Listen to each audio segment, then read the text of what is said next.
Hi, I'm Mickey C. Hi, I'm Renz Pangilinan. Jericho Valenzuela, Makeup artist. I'm Atisa's hairstylist. one of Atisa's hairstylists. So bright, bawat ngiti mo parang city light. Before I met her, lagi ko nakikita yung comments sa mga tao, nakalagay parang pambansang manika. So laging ganoon. So mga comment section may hashtag. So nung na-meet ko siya and first time ko siyang ginawan, sabi ko, oo nga, totoo nga mukha siyang manika. So doon tayo magpo-focus. Pag sinabi mo kasing manika, maganda yun eh. Dull like yung face. And yun na yun. So ba't pa tayo mag-iiba ng look? Eh, andyan na yung totoong ganda, yung natural na ganda niya. So yun yung doon ako nag-focus. O Atisa, o aking reyna, pambansang manika, Pilipinas sa'yo ang corona. Susunod kay Catriona, Pia Margui at Gloria. So for Atisa's hair, I wanted her hair to look very lush and fresh. And then also, I added in soft waves to some of the looks to frame her face really nicely.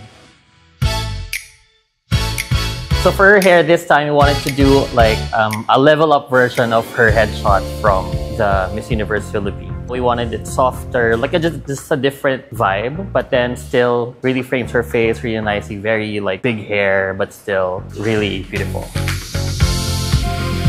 Working with Atisa, very collaborative. Alam niya kung anong look niya, alam niya kung anong gusto niya. And then, nag-meet kami halfway para nagagawa ko rin kung ano yung gusto ko at nababagay naman sa kanya. With the help of Mami Patty, the stylist, AJ Alberto.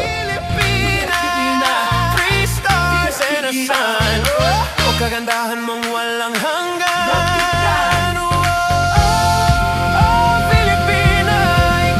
When I first saw her, I really love her eyes kasi bihira sa mata natin ng mga tao yung pantay yung mata. Si Atisa kasi pantay yung mata niya. Mabilis siyang ayusan pero medyo delikado rin pag sobrang dami ang ilalagay. For me, sakto lang kasi maganda rin yung mata niya.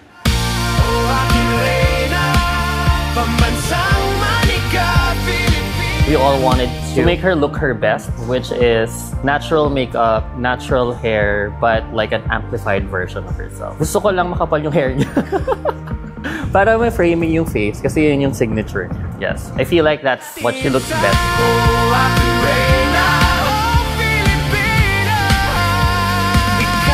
My favorite look was nag-shoot kami sa Thailand para sa promotional ng Miss Universe. So nakita ko sa kanya na hinayaan niya ako na gawin ko ano yung gusto kong look. Tinanong ko siya kung okay lang and then hinayaan niya ako na gawin yung hair na yun. So approve sa kanila.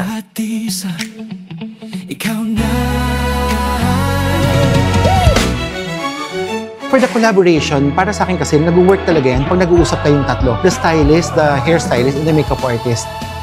Para sa akin, kung masyadong maganda yung damit, sakto lang yung makeup, pero kung maganda sobra yung hair naman, hindi na naman nakikipaglaban. So may magbibigay para hindi sobrang over the top lahat. Dapat balanse lang siya, sakto lang, pero may dating. Hindi yung sobrang todo, pero over na.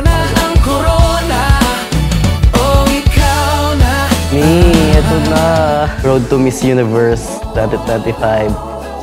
We are so proud of you ngayon pa lang. Enjoy ka lang sa journey mo. Thank you for everything. Nayaan mo ako na maging part ng team mo. Thank you so much. Love you, Mi.